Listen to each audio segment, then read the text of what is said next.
On va travailler en fait sur les grands piliers de l'hygiène de vie qui sont l'alimentation, l'activité physique, le sommeil et la gestion des émotions. C'est sur ces 4 axes-là qu'on va pouvoir essayer de combler en fait les besoins physiologiques de cet enfant. AVS avec Philippe Robichon. À votre santé, à votre bonne santé et bon matin. Et quand je dis bon matin, c'est que Karima Chadibaou est avec nous. Bon matin Karima. Philippe. Bon matin à nos auditeurs et auditrices. Quel plaisir de vous retrouver. Ça fait plaisir de vous voir, Karima. Mais moi aussi, plaisir partagé. Vous êtes coach familial parental, vous êtes formatrice, enseignante en communication interpersonnelle et cofondatrice de l'ENAT, votre école de naturopathie, maintenant que vous dirigez d'une main de maître à Saint-Ouen. Oui, c'est ça. Une main de maîtresse. Non, j'aime bien main de maître. J'aime bien. D'accord. Non, j'aime bien. Merci Karima. Voilà. Non, moi j'aime comme ça. C'est bien.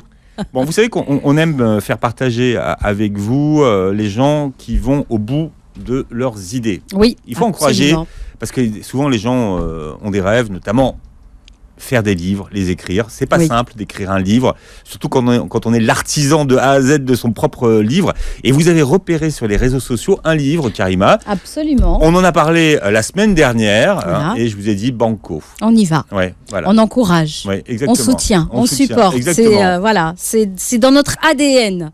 Voilà. Et donc, c'est Sabrina qui est là, notre invitée, et qui a écrit un livre. Alors, donc, Sabrina, qui est connue sur les réseaux sociaux. Bonjour, Sabrina.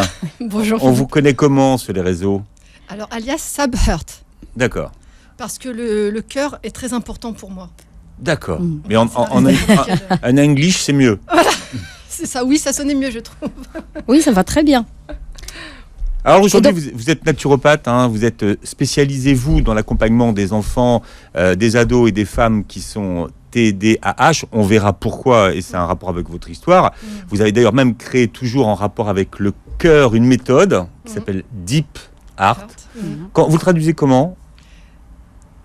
Alors c'est vrai que traduit, parce ça donne cœur profond. Ça veut dire cœur profond, c'est pour ça que je lui demandais. Mais honnêtement, oui, non, ça n'a pas tellement de sens quand on le traduit. C'est surtout en anglais, ce que ça voulait dire, c'est que c'est au-delà du simple conseil. On est vraiment dans un partage de cœur à cœur, en fait, c'est ça.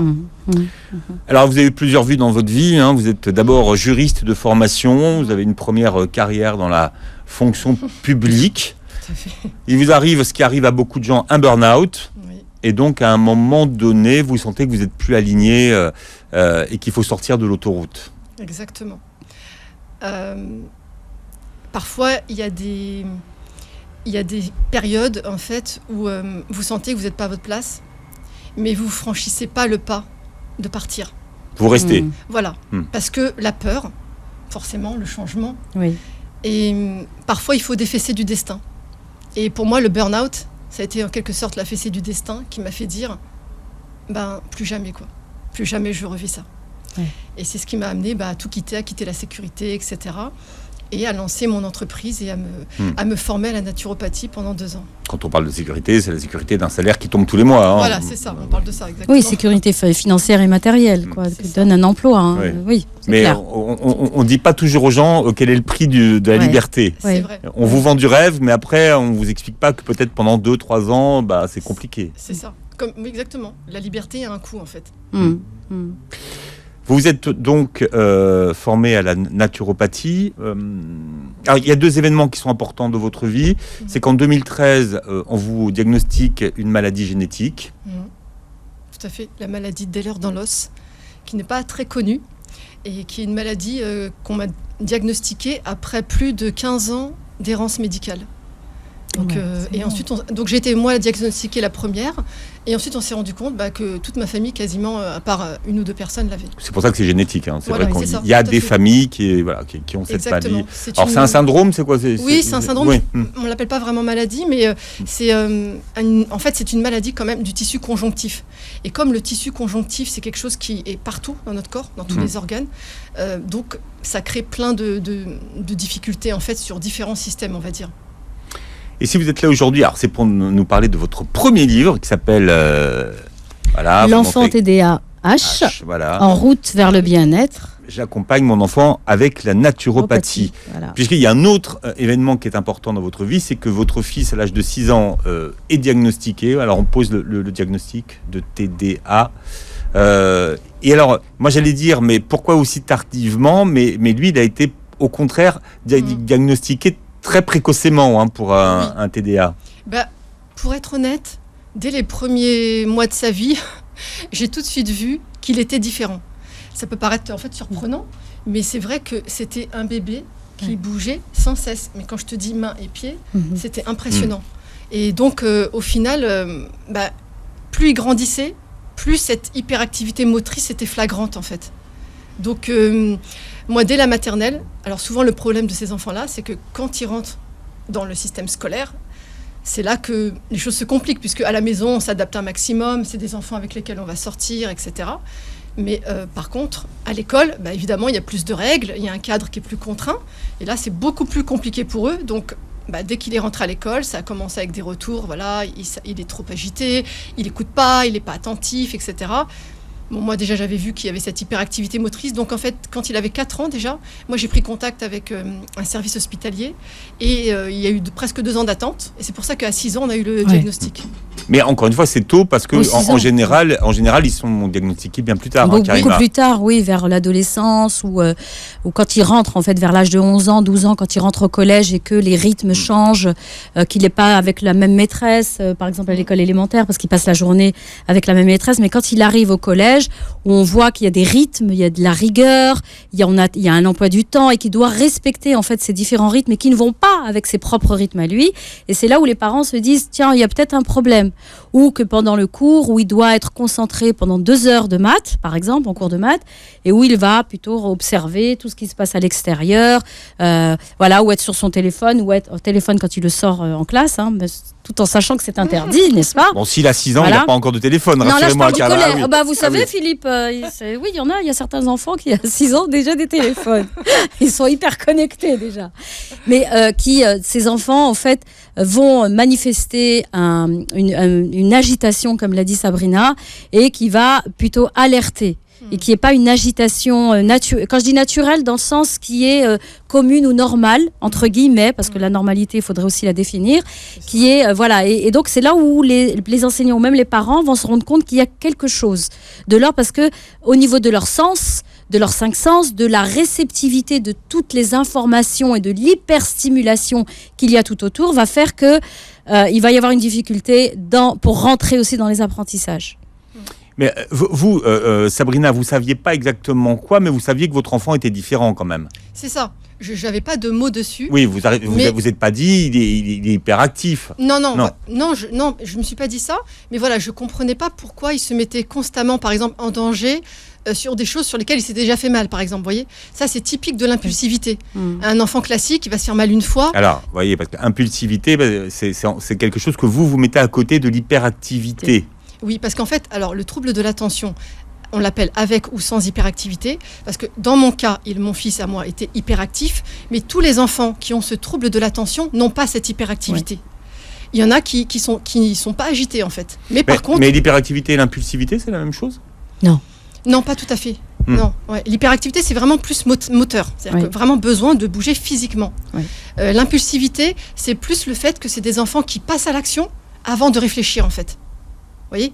Et du coup, ils n'ont pas le temps de mesurer le pour et le contre de ce qu'ils sont en train de faire. Donc en fait, ils se retrouvent souvent dans des situations qu'ils n'ont pas souhaitées, mais parce que simplement, ils n'y ont pas pensé avant qu'en faisant telle action, ça allait provoquer telle chose. Exactement. Et généralement, quand on les voit, moi quand je les reçois au cabinet, ils ne voient pas et les parents me disent, mais s'il vous plaît, apprenez-lui à prendre conscience du danger, que ça, il ne doit pas le faire. Il le sait, il sait. Et donc la mère, le père, les parents présupposent qu'il sait, mais qu'en fait, il est tellement donc dans cette, comme tu l'as dit, exactement, que finalement, il n'a pas le temps de réfléchir. C'est ça. Il n'a pas le temps. C'est-à-dire qu'il est dans cette aux prises avec son cerveau reptilien, l'archaïque ou à l'émotionnel, parce que ça va susciter une sensation forte. Et donc, du coup, au niveau cognitif, c'est-à-dire au niveau de cette partie-là du néocortex, il n'y a pas le temps. C'est comme si l'information n'y arrivait pas. Karima, oui, pardon, je montrais le préfrontal, voilà.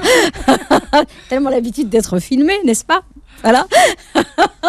Donc, je le montre là, c'est ici le niveau. Quand je dis ici, c'est-à-dire le préfrontal. Entre les sourcils. Entre les sourcils, voilà, exactement.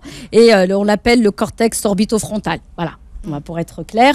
Et donc, du coup, l'information n'arrive pas à cet endroit qui va donner en fait le discernement, le risque, le danger, de pouvoir le calculer, de pouvoir analyser. Donc, du coup, l'enfant est aux prises avec ça et il peut récidiver plusieurs fois. Et les parents disent, mais apprenez-lui, moi je comprends pas, il le sait. Et alors, les parents s'énervent, se mettent à crier, à hurler, à mettre des punitions à tout va pour que l'enfant comprenne. Mais en fait, c'est pas ça. C'est juste c'est pas dans ce sens-là qu'il faut faire les choses. Sabrina, pour toutes les mamans qui nous écoutent, qui ont peut-être, comme vous, ce sentiment que leur enfant a quelque chose, mais elles ne savent pas dire quoi. Qu'est-ce qui peut les alerter ? Qu'est-ce que vous avez compris avec du recul ? Parce qu'un enfant qui s'agite n'est pas forcément hyperactif, en fait. Oui, il y a ça aussi, bien sûr. Donc c'est ça. Qu'est-ce qui pourrait alerter les mamans qui nous écoutent, qui disent, ouais, il a peut-être quelque chose, mon enfant ? En général, c'est quand ça va pas bien dans plusieurs sphères de leur vie. Vous voyez, quand à l'école, ça se passe pas bien, à la maison avec la fratrie, par exemple, ça se passe pas bien, dans le réseau social, dans la famille, c'est compliqué. Ça, c'est des signes qui doivent alerter. Parce que c'est vrai que je discute beaucoup aussi avec des familles qui ont des enfants TDAH que j'accompagne. Et en fait, il y a un moment donné où ils en arrivent même à ne plus avoir de vie sociale. Oui. C'est-à-dire que l'enfant est tellement difficile à canaliser en dehors de ses repères qu'en fait, on finit par se priver d'aller chez les uns, chez les autres. Donc ça, c'est quand même des signaux forts. Quand l'école vous dit ça se passe pas bien, qu'à la maison c'est compliqué, voilà, il y a plusieurs sphères. Là, il faut quand même s'inquiéter. Ouais, donc multicontextuel. C'est-à-dire qu'on puisse voir ça dans différents contextes, donc avec ses camarades, à l'école, à la maison, avec les cousins, la famille, et même dans les activités sportives aussi, Philippe et Sabrina. On le voit aussi, par exemple, dans le judo ou dans n'importe quelle, la natation, là où ça va aussi demander de canaliser en fait son énergie et de canaliser son attention, d'accord, où il doit justement, il y a une attente en fait de la part, soit de l'enseignant, soit du coach sportif, soit de son équipe, et que finalement il se retrouve un peu comme isolé ou comme avec beaucoup trop. En fait, moi j'aime bien le comparer à quelqu'un qui a différents écrans devant lui. D'accord ? Et avec sa console, et quelle manette sur laquelle je vais appuyer, et donc il y a différents écrans et lequel je vais regarder et lequel je vais sur quel bouton je vais actionner et sur quoi je vais agir. C'est ça. Et donc c'est cette difficulté en fait à se focaliser, voilà, sur un point, 2 points, 3 points. Mais lui, et en fait, c'est dire aux parents aussi, c'est que il faut le prendre comme étant une force et pas une faiblesse. Que notre enfant, il est pas porteur d'handicap. On l'appelle trouble de l'attention. On l'appelle pas maladie parce que c'est pas une maladie. Trouble parce que c'est. Oui, mais là, pourquoi trouble justement ? Parce que justement, de ce dont tu parlais, c'est typique du trouble le trouble de l'attention. Qu'est-ce que c'est ? C'est qu'en fait, pour être attentif, il faut avoir des filtres qui fonctionnent. C'est-à-dire que là, vous voyez, je vous parle, je me concentre sur ce que vous me demandez, mais en fait, je fais abstraction du reste. Un enfant TDAH ou un adulte, c'est pareil, ne fait pas de filtre. Donc en fait, il entend tout ce qui se passe derrière la porte, tout ce qui se passe à côté, à gauche. Vous voyez, tout arrive au même niveau. Et c'est ça qui est compliqué. C'est comme si ils étaient constamment dans un brouhaha violent, en fait, qui est fort. Oui, absolument. Et même dans la pensée, parce qu'en fait, il analyse aussi ce qui se passe. C'est-à-dire, il prend l'information de l'extérieur, ça va aller très très vite et il va penser aussi en arborescence. Généralement, on trouve aussi chez les TDA cette pensée en arborescence. Et donc, il ouvre une fenêtre là, une fenêtre là, une fenêtre là. Et puis après, quand on lui dit, oui, ok, sur une leçon, par exemple, qu'est-ce que tu as compris ? Et puis, il va aller dans des petits détails, Non, mais fais-moi un résumé. Impossible de faire le résumé. Parce que justement, il n'arrive pas à discriminer qui est essentiel de ce qui ne l'est pas. Parce que justement, il va dans le détail. Alors, on les connaît surtout sous l'appellation des enfants hyperactifs. Oui. On en parle ce matin, mais c'est vrai que l'hyperactivité, c'est la partie visible.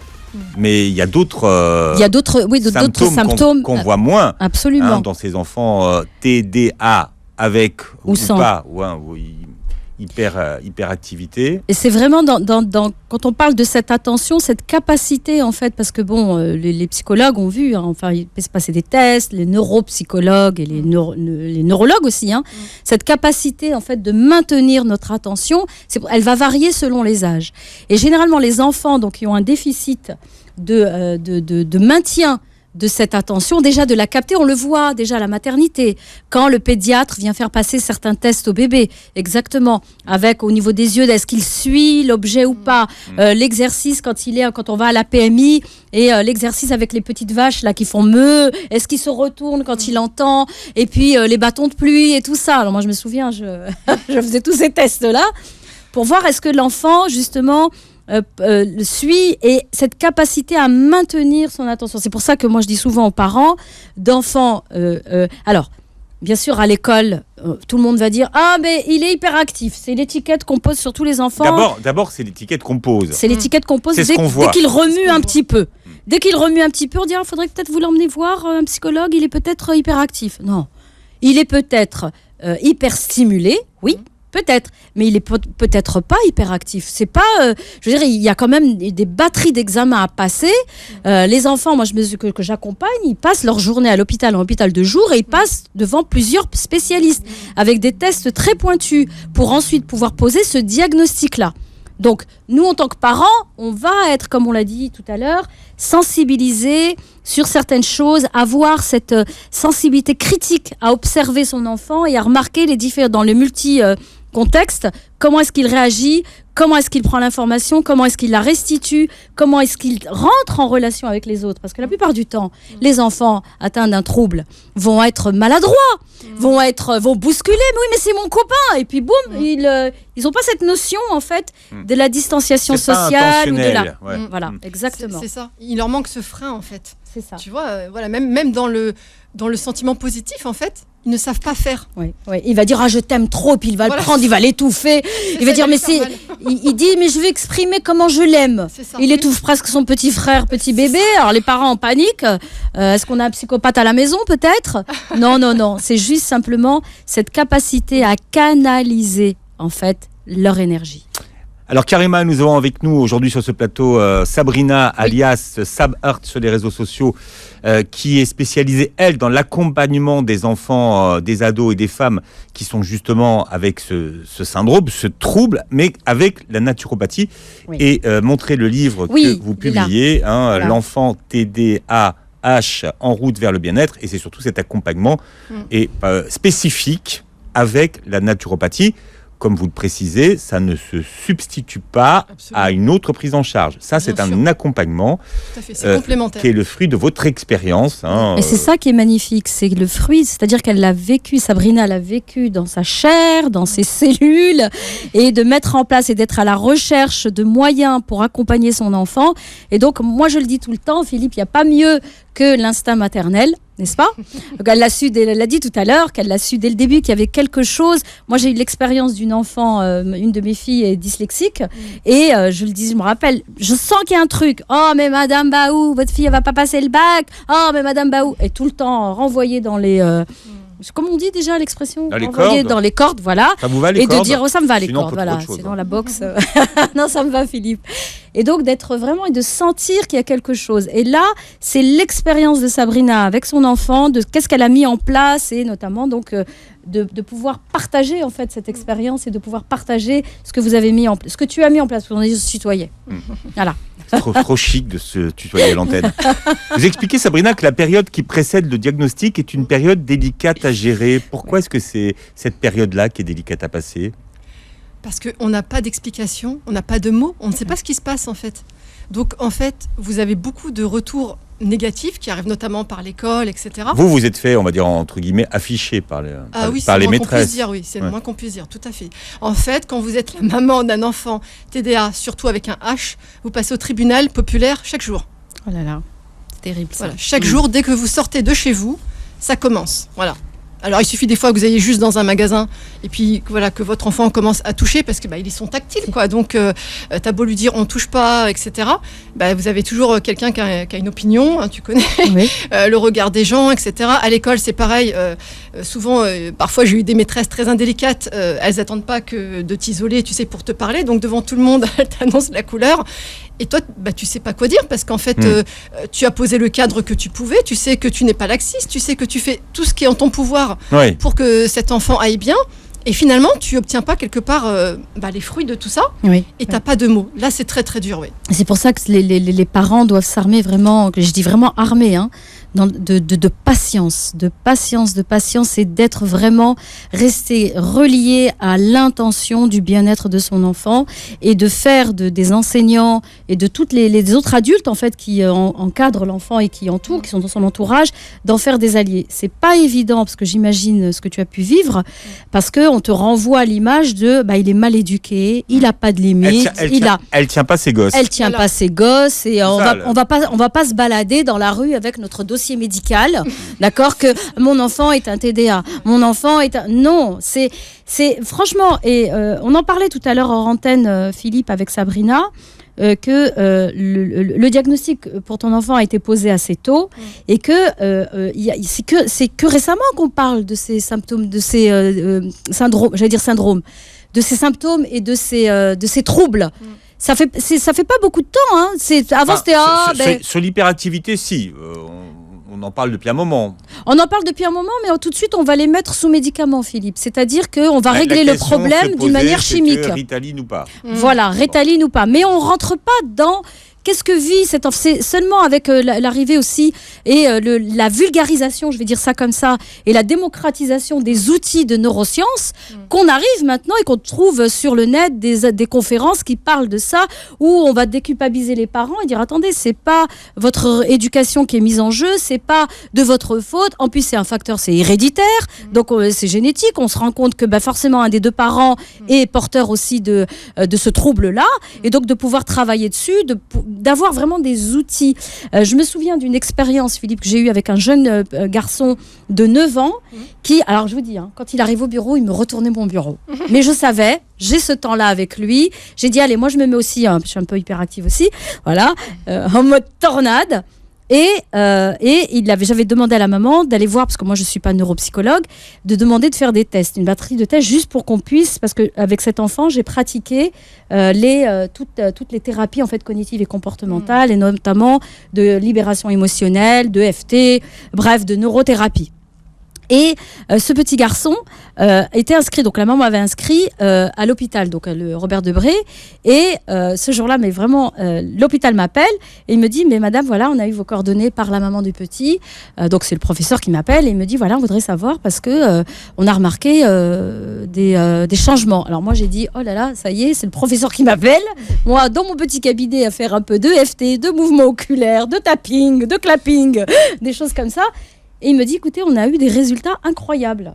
Qu'est-ce que vous faites avec lui ? Je dis, voilà, moi je fais un peu de neurothérapie. Neurothérapie, c'est peut-être un mot un peu, voilà, d'accord, un peu grand, mais dire simplement que, pourquoi je dis ça ?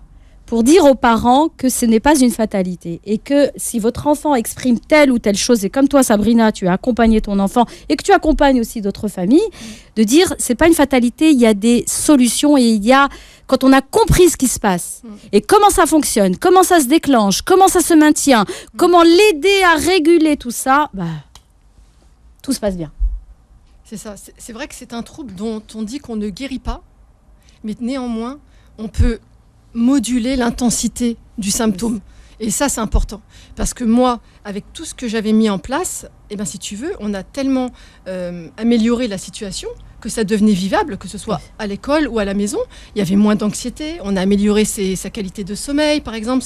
Les relations avec les autres se passaient mieux aussi. Donc c'est vrai ce que tu dis. À partir du moment où tu comprends le trouble, c'est pour ça que dans la première partie, j'explique bien ce que c'est. Voilà, pour que les gens comprennent. Et du coup, quand tu sais de quoi il retourne, tu peux proposer des choses et l'aider à ce que il le vive mieux. Et c'est vrai que quand plus tôt ils sont pris en charge, et j'ai eu de la chance, c'est vrai en ce sens que finalement il a été diagnostiqué tôt, du coup j'ai pu mettre en place des choses sur la durée. Tu vois, aujourd'hui il a 19 ans et il s'en sort très très bien parce qu'on m'avait fait des tableaux apocalyptiques aussi. Ça qui est terrible. Donc, voilà. Et de voir... et encore qu'il n'y a pas énormément d'études pour savoir ce que deviennent les enfants TDAH. Comment ils deviennent adultes. On en parle enfant, mais on n'en parle plus adulte. C'est vrai parce que, en fait, notre génération. Ils sont dans la nature. Ils sont pourtant. oui, C'est oui. ça. Mais oui, parce que du coup, on n'en guérit pas très peu. Donc, En réalité, ils se sont adaptés pour la plupart à leurs troubles. Oui. Ou pour certains, ça se passe moins bien malheureusement. mais ils se sont adaptés. C'est ça qu'il faut comprendre. C'est qu'on s'adapte aux troubles. Oui, et puis ils peuvent Dans la aussi faire Avec des stratégies de contournement. des C'est stratégies de contournement on va les retrouver notamment, je me souviens, j'avais reçu une personne qui elle ne savait pas. Alors moi, dès qu'elle a commencé à parler de comment elle est installée, j'ai dit, je crois que j'ai affaire à quelqu'un qui a un trouble avec un déficit de l'attention et qui est dans plusieurs métiers. Vous voyez, plusieurs métiers, parce qu'elle dit c'est ce qui me permet d'être vivante, ce qui me permet d'être voilà, et qui va papillonner sur différents trucs ou alors on va les trouver de grands voyageurs, de découvertes, pour justement canaliser cette énergie, parce que finalement quand cette énergie n'est pas utilisée, elle est un peu retournée contre eux, elle se transforme en anxiété, comme tu l'as dit, par de l'agressivité aussi parfois, des colères. Hein. Donc ça c'est hyper important. Il y a une théorie qui dit qu'on aurait survécu grâce au TDAH. Donc ça, c'est une théorie qui vient des États-Unis, dans le sens où eux, ils n'avaient peur de rien, donc c'était les chasseurs. Oui. Alors que les autres étaient les cueilleurs. Mais donc, il fallait bien des cueilleurs et des chasseurs. Et donc, grâce au TDAH, on a pu améliorer la qualité de nos repas. Déjà, nos ancêtres, avant les Game Boy, étaient hyperactifs. Au moment où on vous annonce le diagnostic sur votre enfant, vous refusez le traitement médical et médicamenteux. Qu'est-ce qui fait qu'à ce moment-là, vous refusez la chimie ? Alors, c'est pas que j'ai refusé, c'est qu'on va dire que c'était arrivé tellement brutalement. C'est la façon dont on vous l'a vendu que vous avez refusé ? Oui, c'est ça plutôt. C'est-à-dire que c'était le premier entretien. Donc, le jour même où j'avais le diagnostic, c'est quand même un choc, parce que même si je m'en doutais, le fait que quelqu'un pose des mots, ça fait quelque chose. Voilà, en tant que maman, tu sens ton cœur qui est... Voilà. Et en même temps, il me parle de protocoles, de médicaments. Donc, c'était beaucoup trop d'informations pour moi le même jour. Donc, voilà, c'est ce qui a fait que j'ai pas compris. Je pensais qu'il allait d'abord essayer de mettre en place d'autres choses. Enfin, je savais pas du tout. J'avais pas d'autres expériences. Vous, en première intention, vous pensiez pas à une prise en charge médicamenteuse, en fait. Non, je pensais c'est ça plus qui vous a surpris. Oui, c'est ça. Je pensais plus justement aux thérapies cognitivo-comportementales, parce que je savais que ça existait. J'avais commencé à me renseigner dessus et ça me paraissait justement intéressant de les aider à développer des stratégies, etc. Mais on n'était pas du tout dans ce cadre-là. Et du coup, c'est vrai que moi, j'étais, on va dire, froide par rapport à ça. Et il s'est trouvé que comme ça se passait pas très bien, j'ai changé de service hospitalier, j'ai changé d'hôpital. Là, on lui a refait toute une batterie de tests. Et là, on m'a dit que de toute façon, il était contre-indiqué. Voilà, donc finalement, on m'a stressé pour rien. Oui, la question se résolvait, se résolvait d'elle-même. À quel moment est-ce que vous avez compris les besoins spécifiques d'un enfant TDA ? Ça a été progressif, puisque en fait, je suis partie sur une quête, c'était devenu une mission, c'était devenu ma mission de vie. Je voulais trouver des solutions pour mon enfant. Donc, plus j'avançais, plus je me renseignais, plus j'essayais de comprendre ce trouble. Quand j'ai compris que, notamment, les neurotransmetteurs étaient impactés, c'est-à-dire cette communication entre les neurones, avec cette dopamine notamment, mais aussi la sérotonine, qui était impliquée dans ce trouble. Donc, j'ai essayé de comprendre par quel biais je pouvais agir sur les neurotransmetteurs de mon fils. Et c'est comme ça que j'ai commencé à étudier, etc., les liens entre notamment le microbiote intestinal, le cerveau. Maintenant, on l'appelle le deuxième cerveau. À l'époque, on ne disait pas encore ça, tu vois. Donc, depuis, on a un troisième. Oui. Depuis. Voilà. On avait le ventre, notre deuxième cerveau. Maintenant, on a le cœur. Alors, maintenant, non. Moi, je dis que c'est le premier. C'est vrai ? Ouais. Pour donc moi, ça, le cœur. c'est votre côté rebelle. Ça, c'est mon côté. Vous devez être rebelle en processcom, Karima. Oui, je suis au troisième. Vous voulez qu'on en parle ?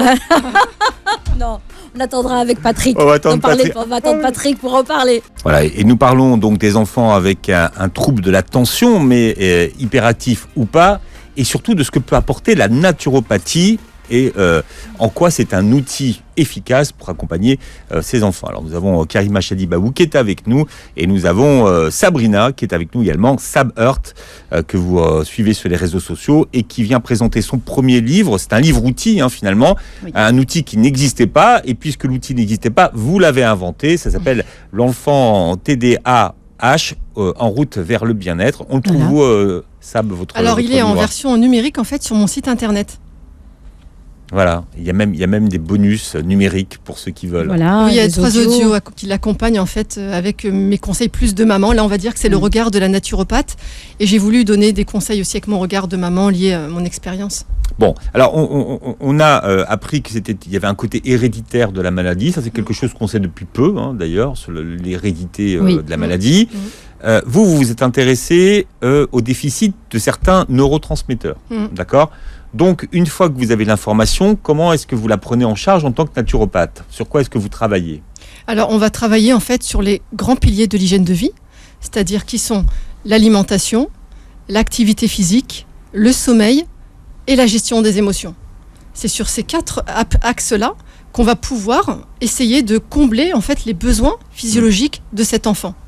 Donc, plus on va combler ses besoins physiologiques à ce niveau-là, plus on va lui permettre de tempérer et de sécréter davantage de neurotransmetteurs, d'avoir un microbiote plus équilibré. Donc le microbiote, c'est cet écosystème de bactéries qui vit dans nos intestins et qui nous permet de digérer, d'assimiler, etc. Et c'est aussi là que sont fabriqués un grand nombre de neurotransmetteurs, puisqu'il y a une communication permanente entre le microbiote et le cerveau. Absolument. Et j'ai trouvé intéressant dans la démarche de Sabrina, c'est vraiment... Ça veut dire que c'est facile à mettre en place à la maison. Par rapport à la nourriture, l'hygiène alimentaire. Quand on voit... Après, il y a des trucs à supprimer quand même. Oui. Qu'est-ce que vous avez supprimé, par exemple, comme produit Alors, moi, j'aime pas tellement parler de suppression, je parle d'alternative. Oui, alors ça, on joue sur les mots, là. Non, mais justement, on parlait de hacker son cerveau, Philippe. D'accord. Alors, on y est. Voilà, on y est. C'est-à-dire que j'ai commencé à moins acheter de sucreries, de paquets de gâteaux, etc. Et je faisais des choses plus maison. On a davantage consommé tous de fruits, de légumes, etc. Ça a été un changement familial, je dois préciser aussi, parce qu'on ne peut pas demander à un enfant... lui de manger sainement si vous en face vous n'êtes pas un modèle. Donc moi j'avais commencé déjà par moi. Tout le monde en train de manger une danette. Voilà, ou un paquet de chips. Toi, mange tes haricots verts. Voilà, haricots verts, les chips ou les bonbons, des fraises tagada ou fagada, je sais pas comment ça s'appelle. Enfin des fraises, sucrées. Et que lui, non, toi t'as un régime spécial, TDAH, donc tu manges pas ça. C'est terrible. C'est ça. En fait, ce qu'il faut comprendre, c'est que tout ce qui est mauvais pour les TDAH est aussi mauvais pour tout le monde en réalité, puisque vous savez très bien que le sucre a des conséquences hyper néfastes pour la santé de manière générale et notamment pour le cerveau en particulier. Donc du coup, la question que je me posais, c'est par rapport à ton fils, même à l'école, parce qu'à l'école, des fois, ils font les goûters, ils font des choses comme ça avec des sucreries, des bonbons. Comment est-ce que toi, tu gérais ça ? C'est la même question, en fait, moi j'avais posé ça à une de mes patientes, par rapport à son enfant diabétique aussi, qui est prise en charge à l'école aussi. Et donc, est-ce qu'il avait un PAI aussi, c'est-à-dire un projet d'accueil individualisé par rapport à l'école et tout ça ? Je me pose ces questions parce que ceux qui nous écoutent doivent se dire, comment on fait tout ça, quoi ? Alors, moi, il n'avait pas de PAI, il avait un PPS, un projet de scolarisation personnalisée, donc où il y avait des aménagements scolaires qui étaient mis en place, etc. Par contre, au niveau alimentaire à l'extérieur, moi, je partais du principe que je n'agis pas là où je ne peux pas contrôler. D'accord. Donc, tu vois, je me suis enlevé cette pression. S'il y a un anniversaire, tant pis, c'est le jour de l'anniversaire. Après, c'est pas tous les jours. Donc voilà, je partais du principe que l'essentiel de son alimentation allait être bonne pour lui et qu'après, il y aurait des exceptions en fonction des événements. Et je pense qu'il faut rester souple, tu vois, parce que sinon, après, on rentre dans quelque chose qui devient très complexe à gérer pour les parents. D'accord, ok. Parce que pour ceux qui nous écoutent, quand on dit on rentre dans une démarche de suivi d'accompagnement naturopathique, de dire voilà, parce que beaucoup pensent que la naturopathie, oh là là, on arrête de manger des gâteaux, on arrête de manger ceci, on arrête de manger cela, on mange que bio, on mange que... Et donc là, de dire que tu adaptes par rapport donc au contexte, par rapport aussi aux besoins de l'enfant, par rapport peut-être aussi à son état émotionnel. Bien sûr. Tout ça entre en compte, exactement. Il faut vraiment beaucoup de souplesse. Surtout avec un enfant, c'est vraiment important. C'est pas un adulte, donc tu vois, il peut pas comprendre que... Et puis déjà, il se sent différent. Donc si en plus, à l'extérieur, même quand il y a un événement festif, il peut pas être comme les autres, ça devient très compliqué. Donc moi, voilà, je me suis dit, à la maison, on va faire le maximum.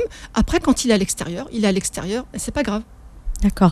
Et dans ton livre, tu parles aussi de la phytothérapie. Donc moi, j'aime beaucoup ça aussi.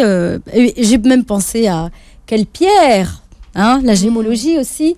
Donc la lithothérapie, des pierres qui peuvent aussi aider justement à canaliser, parce que c'est les thérapies vibratoires qui vont aider justement l'enfant et aussi le parent, parce que lui aussi il a besoin d'être... C'est un marathon, donc il faut être aussi en forme pour suivre l'enfant, pour justement l'aider à canaliser ses émotions, et donc tout le côté psycho-émotionnel en fait, les huiles essentielles aussi, l'aromathérapie, des choses qui peuvent aider justement à qui va agir en fait sur sur le cerveau limbique, sur les émotions, pour l'aider à canaliser et à justement aussi se concentrer quand il en a besoin, quand il devait passer ses évaluations, quand il a passé son bac. Il a passé son bac, oui. Non, Non, ça c'est mon deuxième. Ça c'est le deuxième. Ouais. D'accord. Mais oui, il y a plein de plantes qui peuvent aider, qui peuvent apaiser les enfants. Mais moi, je considère toujours que les compléments, c'est la cerise sur le gâteau, tu vois, et qu'il faut le gâteau. Parce qu'il n'y a pas de solution miracle, tu vois, il n'y a pas une plante miracle, bien sûr. Si tu mets déjà en place une bonne alimentation, qu'il a un bon sommeil, qu'il fait suffisamment d'activité physique, tu vois, qu'il arrive à mettre des mots sur ses émotions et que, en tant que parent, tu arrives à en parler avec lui, si on met déjà tout ça en place, on a énormément de progrès qui sont faits. Et après, par-dessus, effectivement, là, on a certaines plantes, comme je pense notamment au romarin, par exemple, le romarin cinéole, dont les vertus sur la concentration ont été prouvées. Il y a eu plein d'études scientifiques. Donc, voilà. Il agit même sur l'Alzheimer. Hein. Ouais. Non, Le docteur quand Willem. j'ai vu ça dans votre livre, j'ai pensé au docteur Willem, Willem, mais en direct. Donc c'est pour ça. Je dis mais il est rare. C'est pour ça. Et comme il est de plus en plus populaire, c'est toujours pareil. C'est que la popularité aujourd'hui de ces plantes font qu'elles sont de plus en plus rares. La naturopathie, ça ne soigne pas le trouble. C'est ça qu'il faut expliquer. Oui. Ça aide à prendre en charge les symptômes. C'est ça. Et pas vrai, enfin je dirais pas juste prendre en charge les symptômes, je dirais que ça sert à répondre aux besoins de l'enfant. Donc si on répond à ses besoins, ça va mieux se passer, parce que vous imaginez que s'il a déjà ce trouble et que en plus on répond pas à ses besoins, les symptômes vont être démultipliés en fait. C'est ça qu'il faut comprendre en fait. C'est pour ça que entre deux enfants qui ont typiquement on va dire les mêmes symptômes, s'il y en a un qui a une bonne hygiène de vie et l'autre qui ne l'a pas, celui qui n'a pas de bonne hygiène de vie, il va avoir des symptômes qui vont être vraiment beaucoup plus forts et beaucoup plus invivables que l'autre. C'est une réalité que j'ai vécue, ça c'est vraiment impressionnant la différence. Vous avez pu mesurer les résultats? Ah oui.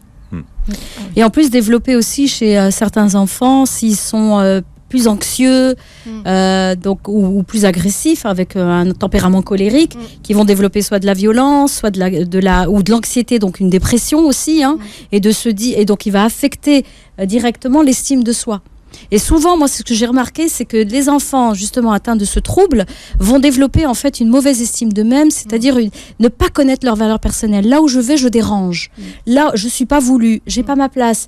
Dans ma fratrie, avec mes parents, ma mère, à moi, elle me dit que tu dois te tenir comme ça. J'ai la liste de tout ce que je dois faire, de comment je dois me comporter. Et puis, mon frère ou ma sœur à côté, non, c'est open space pour lui, tout va bien.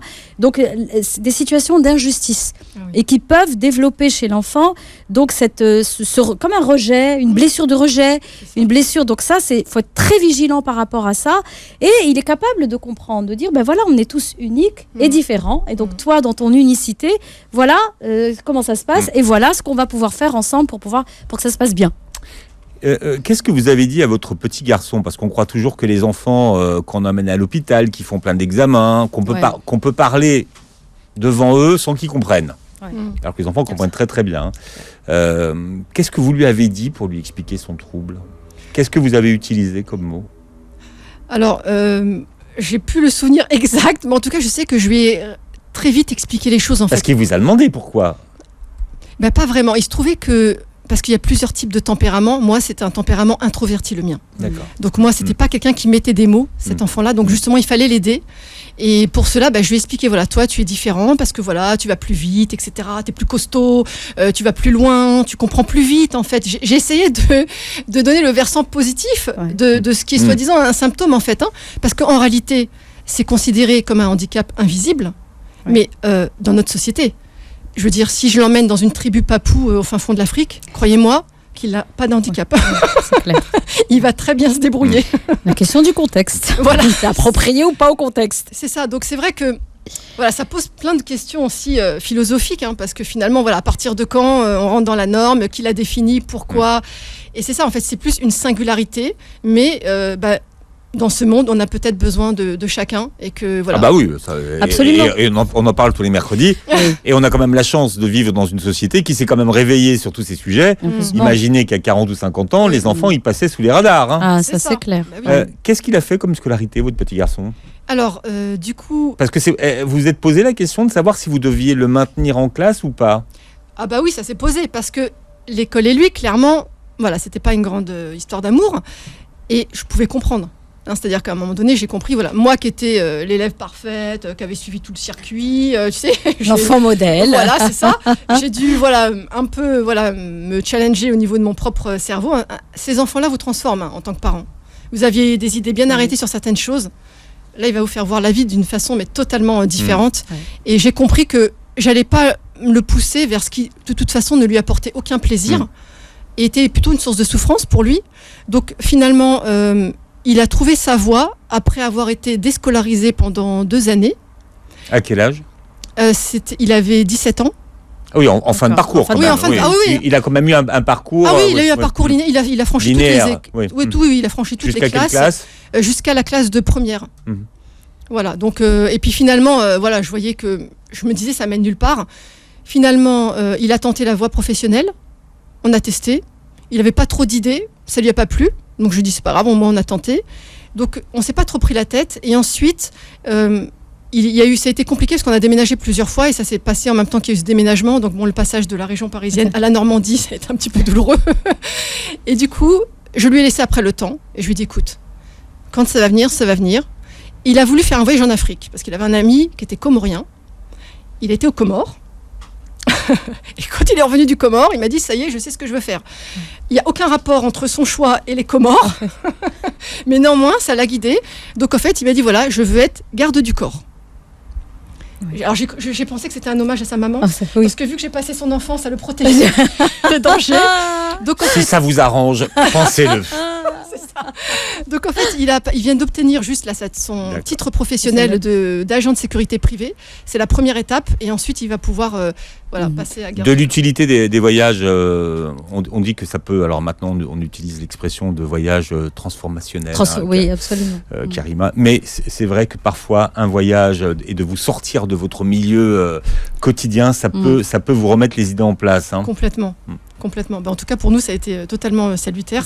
Et là, il s'est mis à fond parce que je me suis dit, t'es sûr, etc. C'est une lubie, ouais. Et du coup, il est rentré en centre de formation, mais je ne l'ai pas reconnu. Je suis dans sa chambre, il y avait des cahiers ouverts partout. Que se passe-t-il? Je lui ai dit, pince-moi là, chérie, c'est pas possible. Et effectivement, en fait, quand ces enfants-là, quand ils trouvent leur voie, ils sont à 300%. C'est ça, c'est magnifique. Bien, alors Karima, remontrez s'il vous plaît le livre numérique. Le livre numérique, voilà. L'enfant TDAH. Maman a travaillé, elle fait partager son expérience. Sab Heurt sur les réseaux sociaux. Oui, suivez-la sur son Instagram. Franchement, elle fait des lives aussi. Oui, régulièrement. Régulièrement et de belles choses, quoi. Voilà. Merci d'avoir été avec nous. Merci Sabrina d'être venue jusque nous. Merci, on vous retrouve mercredi. Karima, vous réécoutez l'émission en podcast sur beurrefm.net et puis vous verrez la captation de cette émission sur notre chaîne YouTube. Passez une très belle journée santé sur Beurre FM.